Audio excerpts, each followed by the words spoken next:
The Wyoming wind screamed like a dying soul out in the pines, and a soul was dying.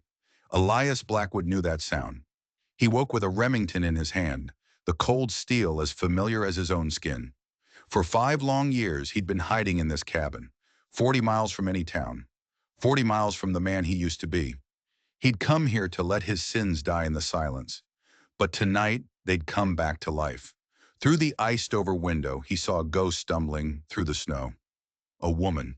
She was wearing torn silk, an impossible sight on this unforgiving mountain. She was a slash of emerald green and raven black hair against a world of white. Then without a sound, she collapsed on his doorstep. He carried her inside. She felt like she was made of nothing but cold and secrets.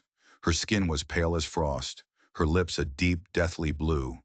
As he laid her by the fire, he saw it, the dark, spreading stain on her shoulder, a bullet hole. This was not some lost traveler caught in a storm. This was trouble, the exact kind of trouble he'd ridden 1,000 miles to escape. He cut away the blood-stiffened silk with practiced hands. He'd pulled plenty of lead from bleeding men in his time, but never from a woman who looked like she'd just stepped out of a painting in the governor's hall. Her skin was smooth, unmarred by work. Her eyes fluttered open, and in that single moment, Elias Blackwood's carefully constructed world shattered. They were green, a deep, shocking green, the color of a hidden spring in a sunlit forest. And when they looked at him, he saw his own damnation staring back. He knew those eyes. He'd seen them once before, 5 years ago, staring at him over the barrel of a smoking gun. Those were Fletcher eyes. He should have turned her out. He should have let the mountain have her. It would have been the smart move, the safe move, to save his own soul. But as she shivered, her life seeping onto his rough-hewn floorboards, he knew he was already lost.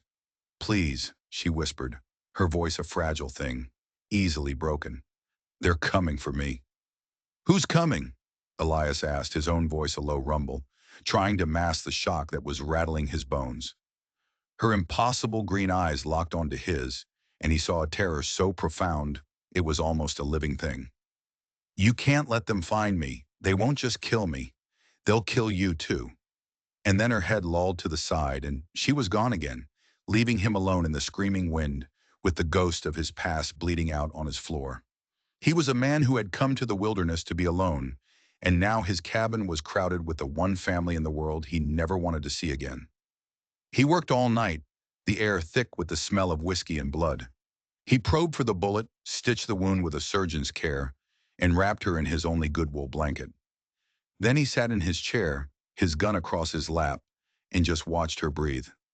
Every rise and fall of her chest was a tick of a clock, counting down to the moment his past would finally catch him and tear him apart. He'd come to this mountain for peace, and now he knew. There was no peace for a man like him, not in this life. She woke 3 days later. The storm had broken, leaving the world outside buried in a blanket of pristine, silent white. Inside the cabin, the only sound was the crackle of the fire.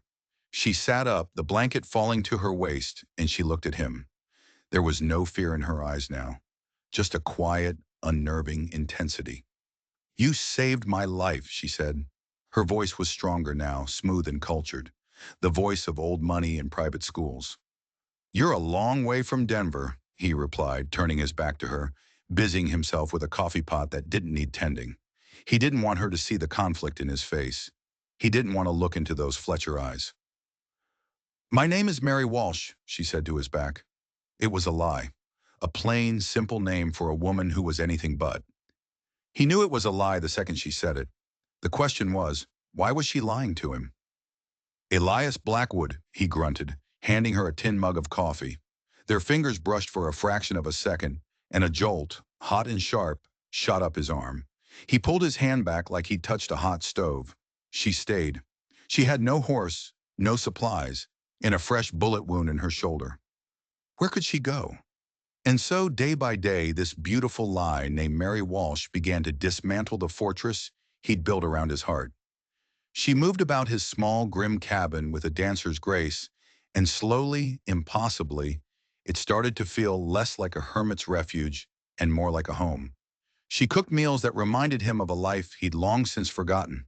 She mended his worn-out clothes with stitches so fine they were nearly invisible. One night she found a tattered book of poetry in his saddlebags. "Listen to this, Mr. Blackwood," she said, her voice a soft melody in the firelight. "The woods are lovely, dark and deep, but I have promises to keep, and miles to go before I sleep," he finished quietly, without looking up from the saddle he was mending. She paused, a look of surprise on her face. "You know poetry?" "I used to," he said, letting the words hang in the smoky air between them. "Before." "Before what?" she asked, her voice gentle. He should have told her then. He should have said, "Before I killed your brother in a dusty street in Deadwood." He should have told her to get out. Instead, he heard himself talking, telling her about the man he'd been before the gun smoke and the running, the man who read books and dreamed of a different life. And she listened. She listened as if his words were the most important thing in the world, as if he mattered. And a part of him he'd thought was dead and buried began to stir. It was the most dangerous feeling he'd ever known. A few nights later, she was humming by the fire, brushing out her long, dark hair. It felt like a curtain of black silk catching the light. She saw him watching her, and a slow, knowing smile touched her lips. A smile that could start a war, or end one. "You're not like the other men I've known, Elias Blackwood," she said softly. "Is that a good thing or a bad thing?" he asked, his heart thumping a heavy, unsteady rhythm against his ribs. Her smile widened, and it was like the sun breaking through the clouds. "I haven't decided yet." But Elias had decided. He was falling in love with a woman whose name he didn't know, whose past was a mystery, and whose eyes were a constant, painful reminder of the blood on his hands. Every instinct he had, every lesson learned in a hard life, screamed that loving her would be his ruin. He just didn't realize how right he was. The truth didn't come from her lips. It fell from her pocket. He was adding a log to the fire. Her heavy winter coat was draped over a chair. Something inside it caught the light, a glint of gold. He reached into a hidden pocket in the lining and pulled it out. A ring, a simple, elegant gold band. Heavy. Inside there was an inscription carved in a delicate script. C. Fletcher. Forever yours, 1882. The name hit him like a physical blow. C. Fletcher, not Mary. Catherine. Catherine Fletcher, the daughter of Silas Fletcher, the sister of Tommy Fletcher, the boy he shot down 5 years ago. It all made sense now. The silk dress in a blizzard, the refined voice, the soft hands and those eyes.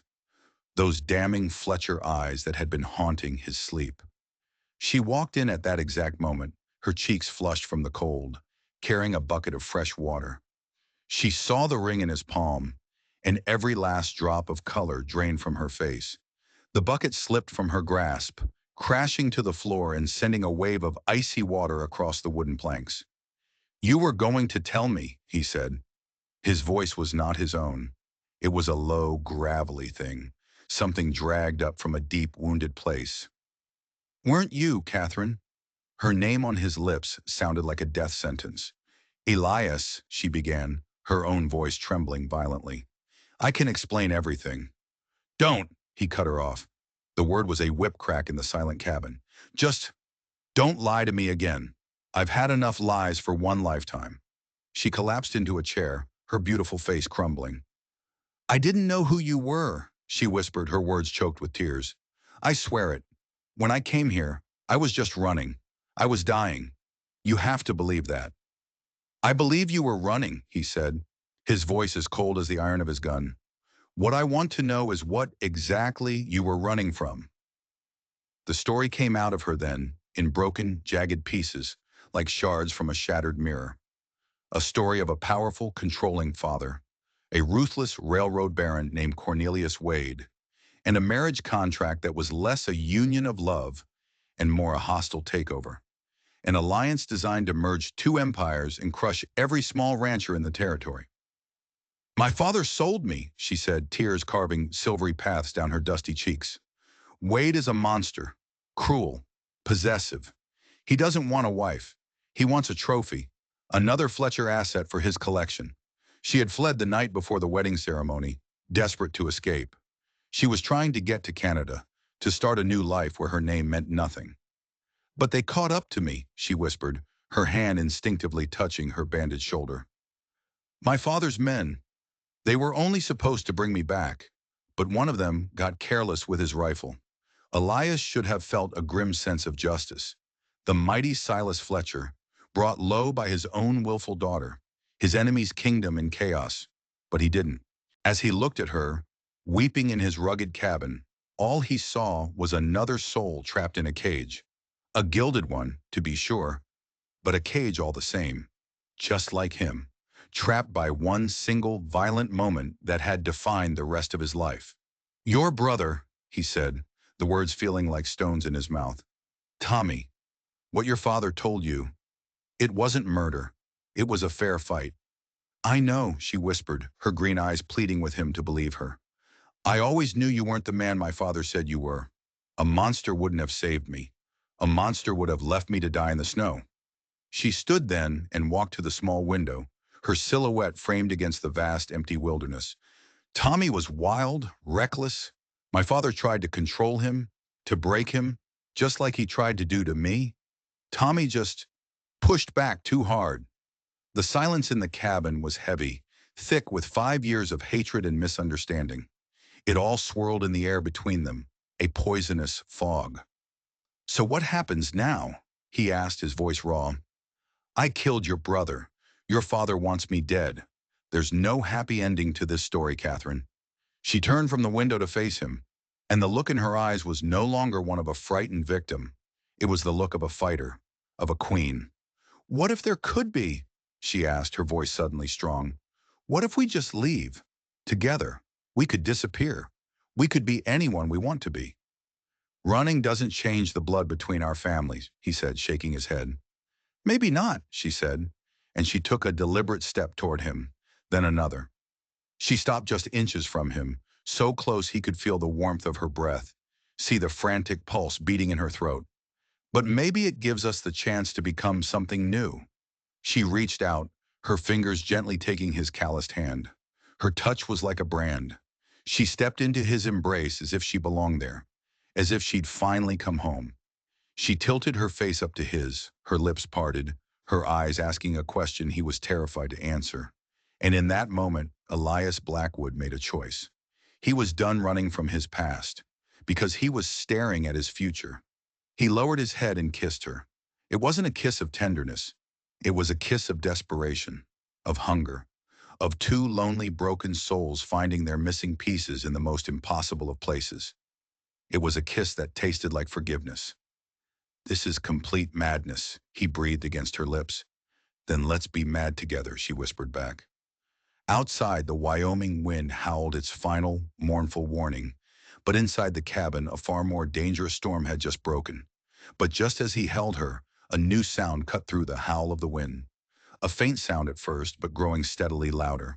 The rhythmic thud of horses' hooves on snow. Many horses. Catherine went rigid in his arms, her face instantly draining of all color. No, she breathed, a look of pure dread in her eyes. It's too soon. They found us. Elias was already at the window, peering through a tiny gap in the frost. He saw them, a line of torches weaving through the dark pines like angry fireflies. At least a dozen riders, maybe more, fanning out, forming a perimeter around his cabin. But there was something wrong. These weren't the scruffy ranch hands Silas Fletcher kept on his payroll. These men moved with a cold, silent efficiency. They were professionals. This wasn't a posse coming to retrieve a runaway daughter. This was a hunting party, and he and Catherine were the prey. Those aren't your father's men, Elias said, his hand closing around the worn grip of his Remington. Catherine looked, and a gasp escaped her lips. A new kind of terror, colder and deeper than before, washed over her face. It's him, she whispered, her voice barely audible. It's Wade. Cornelius Wade. He found us himself. The situation had just gone from bad to catastrophic. This was no longer a family drama. Cornelius Wade was not a man driven by a father's pride. He was a railroad baron who had built an empire on the back of brute force and intimidation. He had an army of hired guns, men who did his dirty work without asking questions. Wade wouldn't just take Catherine back. He would leave Elias buried in an unmarked grave on this mountain. The first bullet exploded through the window frame, showering them with splinters of wood and slivers of glass. The night erupted into a symphony of violence. Gunfire hammered the cabin from all sides, a deafening roar that shook the very foundations. Bullets ripped through the thin log walls, shredding the fragile home they had just begun to build. Elias threw Catherine to the floor, shielding her with his own body as their world disintegrated into smoke and chaos. "The root cellar!" he yelled, his voice barely audible over the thunder of the guns. "Under the floorboards by the hearth!" He clawed at a loose plank, prying it up to reveal a dark, earthy-smelling hole beneath the cabin. It was small, damp, but it was their only hope. He shoved her down into the darkness, pressing his spare pistol into her hand. "Stay down," he commanded. "No matter what you hear, you stay down." "No!" she cried, her fingers clutching his arm with surprising strength. "I'm not leaving you to die." "You run," he said, his eyes boring into hers, trying to will his courage into her. "There's a crawl space that leads out the back. You get out and you run. You don't look back. Do you hear me?" He slammed the floorboard back into place just as the cabin door was kicked off its hinges, exploding inward in a shower of splintered wood. 3 men charged into the room, their faces like stone in the flickering firelight. These weren't cowboys. These were killers with dead eyes and steady hands. The kind of men who lived and died by the gun. "Well now," the leader sneered, his cold eyes scanning the room. "Where's the pretty little bride?" He hadn't seen Catherine disappear. Elias didn't waste a breath on words. He simply raised his Remington. The small cabin became a maelstrom of fire and thunder. Elias moved with a liquid grace born of 100 gunfights. The first killer went down with a bullet square in the chest, a look of shocked surprise frozen on his face. The second man staggered back, screaming, clutching a shoulder shattered by a .45 slug. But the leader was good. He was fast. He dove behind the heavy oak table as Elias's third shot chewed up the wood where his head had been a second before. Outside, more men were shouting, closing the circle. They were hopelessly trapped. Elias knew this was a fight he could not win. He could take one more with him, maybe two. But his only real goal now was to buy Catherine time, to give her a few precious seconds to escape. He fired his last 2 rounds through the tabletop and was rewarded with a grunt of pain. He'd hit him, but then came the dreadful final click of an empty chamber. The leader rose slowly from behind the table, a grim, triumphant smile on his lips, blood pouring from a gash in his arm. He leveled his Colt at Elias's heart. "Time to die, Blackwood." Suddenly, a floorboard creaked just behind the killer. Catherine. She hadn't run. The killer's eyes flickered to the sound. A fatal moment of distraction. It was all Elias needed. He lunged, not with his empty gun, but with the heavy iron poker from the fireplace. He swung it like a battle axe, and it connected with the man's gun hand, with a sickening crunch of breaking bone. The Colt went skittering across the floor. The killer roared in agony and rage. But before Elias could land a second blow, a new shadow fell across the doorway. A different figure, silhouetted against the swirling snow. This man wasn't a hired gun. He was older, impeccably dressed in a fine wool coat, his face a mask of absolute chilling fury. It was Cornelius Wade. "Enough," Wade said. His voice was quiet, yet it cut through the chaos with the authority of a king. Everyone froze. He stepped into the ruined cabin, his cold, flinty eyes taking in the entire scene in a single glance. The dead man on the floor, his other man whimpering and clutching a mangled hand, and Elias standing over him with a bloody fireplace poker. Then his gaze found Catherine. She was rising from her hiding spot, the small pistol shaking in her hand, her face a pale oval in the gloom. A slow reptilian smile spread across Wade's face. It didn't touch his eyes. "My dearest Catherine," he said, his voice a venomous purr, "did you truly believe you could run away from me?" He started to walk toward her. Elias moved instinctively to block his path, but 2 more of Wade's men filled the doorway, their rifles aimed directly at his heart. "I wouldn't advise that, Mr. Blackwood," Wade said without turning. "You've already caused me a great deal of inconvenience. Don't tempt me to end your miserable life right now." He turned his full attention back to Catherine. His eyes raked over her, taking in her simple homesteader's dress, the rustic cabin, the man standing defensively in front of her. A look of profound disgust twisted his features. Playing house with this animal, he sneered. Have you forgotten who you are? You are a Fletcher. You were to be my wife. I would rather be dead, Catherine spat, her voice trembling but defiant. Wade let out a dry, humorless chuckle. Oh, that can certainly be arranged.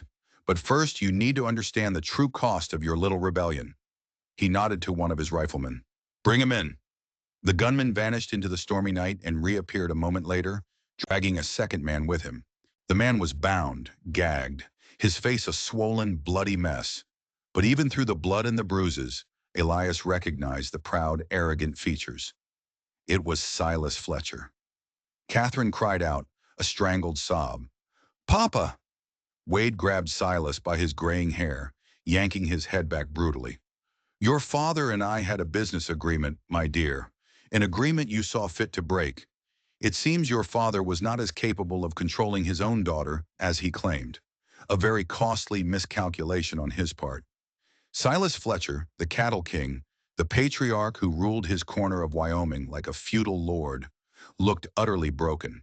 His eyes, when they met his daughter's, were filled not with anger, but with shame and raw terror. You see, Catherine, Wade went on, his voice dropping to a conspiratorial whisper, your father owed me a great deal of money. Our marriage was meant to be the settlement of that debt, a merger of our great houses. But now, he gave a theatrical shrug, now I will simply take what I am owed. His land, his cattle, his name, everything.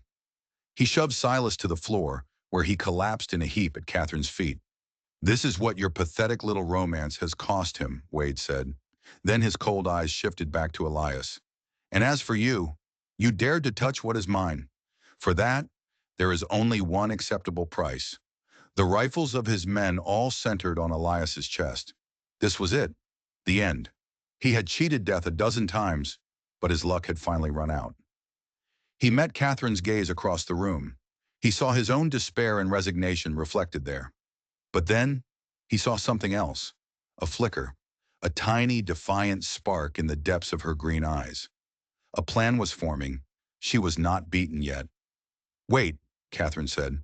Her voice, clear and steady, cut through the tense silence like a ringing bell. Every head in the room turned to her. She stood a little taller, drawing herself up to her full height.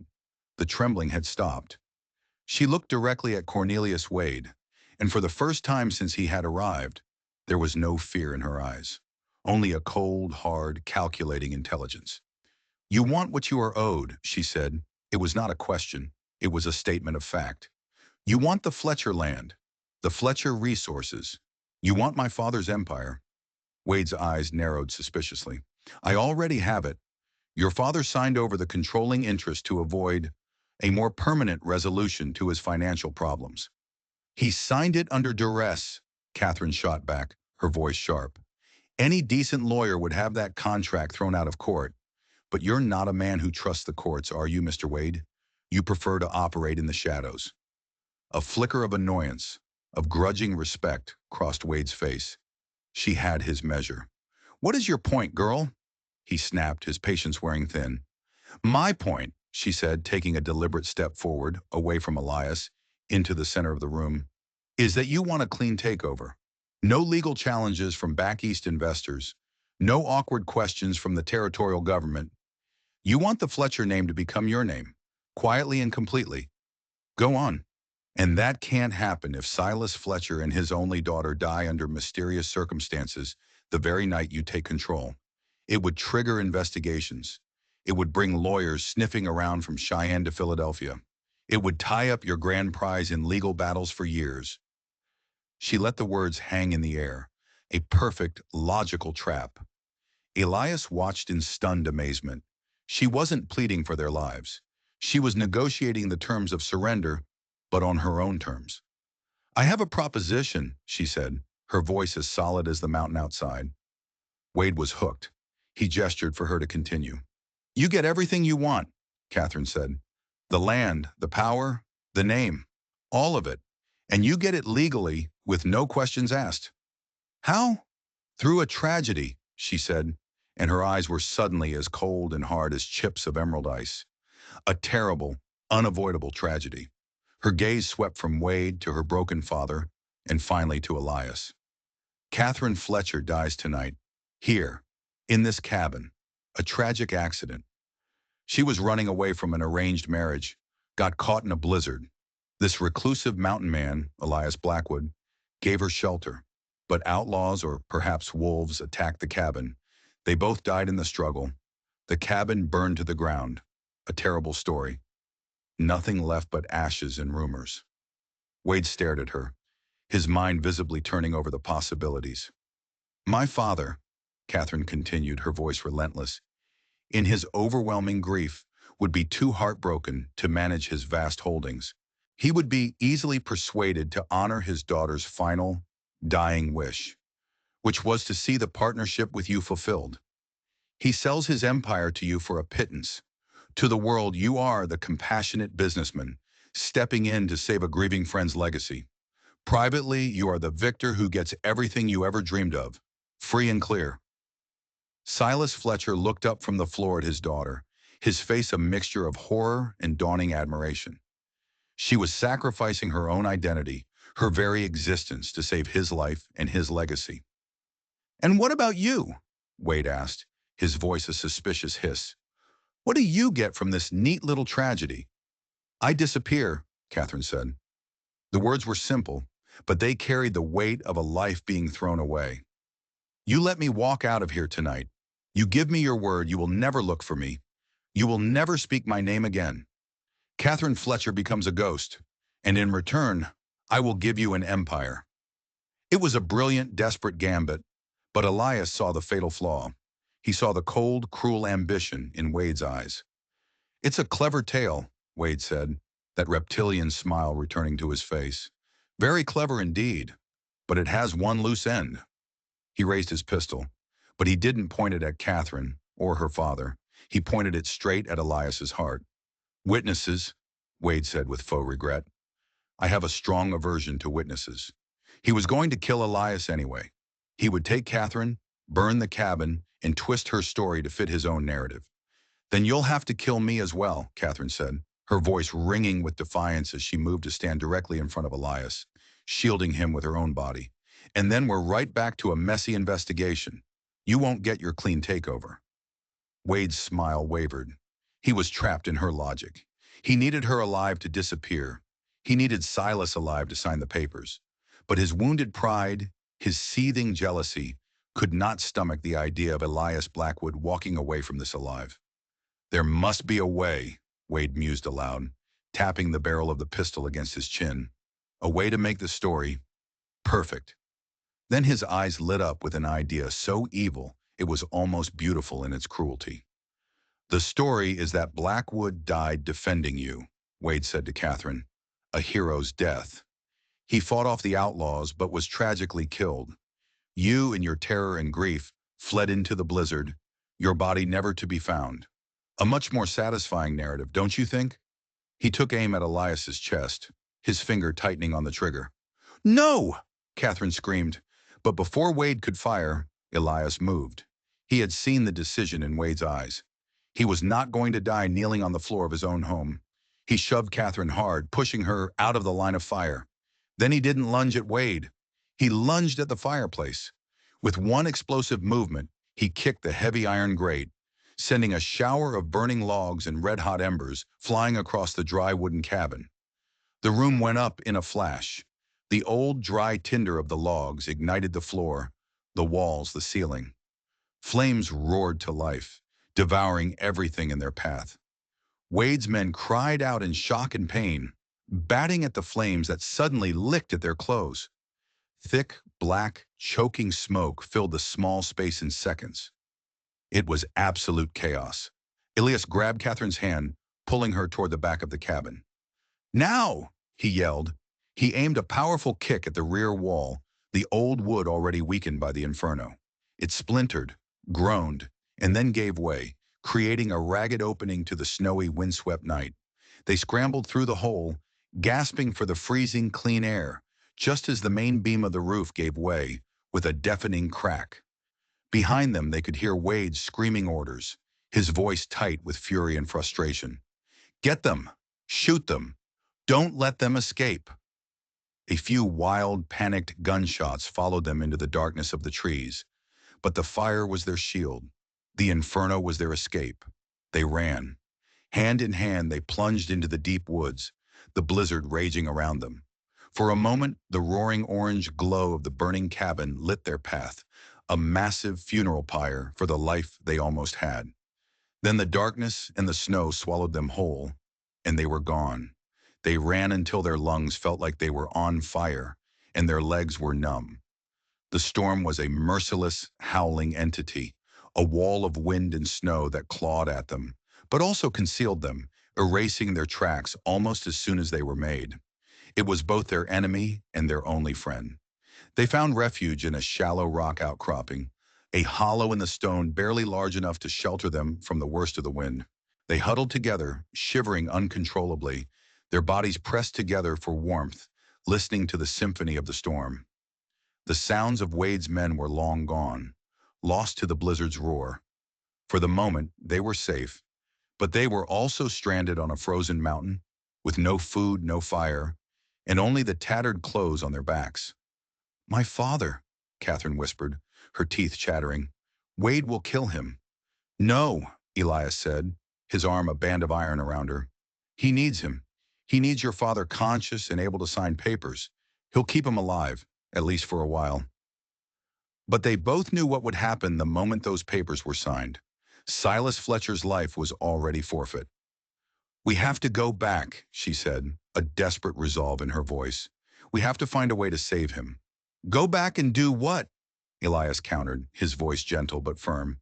"Catherine, there were nearly 20 of them, all armed. We have one small pistol with 3 bullets left. Going back isn't brave, it's suicide." "Then what do we do?" she cried, the tears she'd held back for so long finally breaking free, freezing on her cheeks. "We just let him win. We let that monster take everything and murder my father." He pulled her tighter, letting her weep against his chest. He felt a wave of fierce, savage protectiveness that stunned him with its intensity. This woman, a Fletcher, the sister of the man he'd killed, had somehow become the most important thing in his world. He looked out at the raging white chaos. They couldn't survive the night out here, but they couldn't go back. They were trapped. His mind raced, desperately searching for an opening, a weakness in Wade's armor. Wade was powerful, yes, but he was also arrogant, utterly convinced of his own superiority. He would assume they were dead. He would believe the storm had finished the job for him. He would return to Laramie, force Silas's hand, and declare himself the victor. And that was his weakness, his certainty. "He thinks we're dead," Elias said slowly, the first seed of a new, impossibly audacious plan taking root. Catherine looked up, her tear-streaked face questioning in the gloom. "Your plan," he said, "the one you told him in the cabin, the story of the tragedy. It was a brilliant plan, Catherine. You just offered it to the wrong man." He met her gaze, his own eyes burning with a new intensity. What if the story is true? What if, to the rest of the world, Catherine Fletcher and Elias Blackwood really did die on that mountain tonight? She understood instantly. The despair in her eyes vanished, replaced by that same fierce, calculating intelligence that he had come to admire and to love. "We let him think he won," she whispered, the words barely audible over the wind. "We let him take everything. We simply disappear. And when he's comfortable," Elias continued, his voice dropping to a low, dangerous growl, "when he's sitting in your father's office, counting his money, feeling safe and secure, that's when we come back. Not as ourselves, but as ghosts. And ghosts can go anywhere. Ghosts can undo anything." It was a fool's plan, a desperate gamble. They had nothing. No money, no allies, no names. Just the two of them against one of the most powerful men in the territory. But huddled there in the freezing darkness, they had something Wade could never possess. They had nothing left to lose. and they had each other. For 2 days, the storm was their world. They survived on handfuls of snow and the warmth of their shared resolve. On the third morning, the sun rose on a world transformed, silent and sculpted in brilliant white. They made their way down the treacherous mountainside, moving like shadows, avoiding the main trails. They found a forgotten trapper's outpost, little more than a shack. The old man who lived there was half wild himself, with eyes that saw more than he let on. He asked no questions. He just gave them a bowl of hot stew and let them sleep in the relative warmth of his small barn. The next morning, Elias traded his silver pocket watch, the very last artifact from his former life, for 2 gaunt horses, a wool blanket, and a hand-drawn map. They rode south, away from Wyoming, away from everything they had ever known. They became 2 more nameless figures, drifting across the vast, empty landscape, sleeping under a blanket of stars, their past a ghost that rode behind them. Weeks later, in a dusty, sun-baked town in the New Mexico territory, they saw a newspaper from Cheyenne. The story was on the front page. A flowery, tragic tale of a wealthy rancher's daughter, Catherine Fletcher, lost in a sudden, brutal blizzard.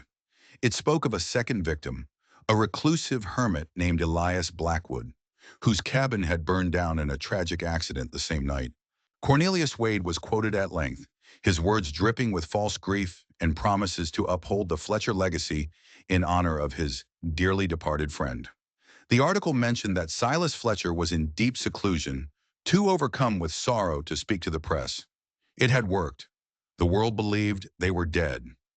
In that small, dusty town, under the blazing southern sun, Elias Blackwood and Catherine Fletcher died for the second and final time.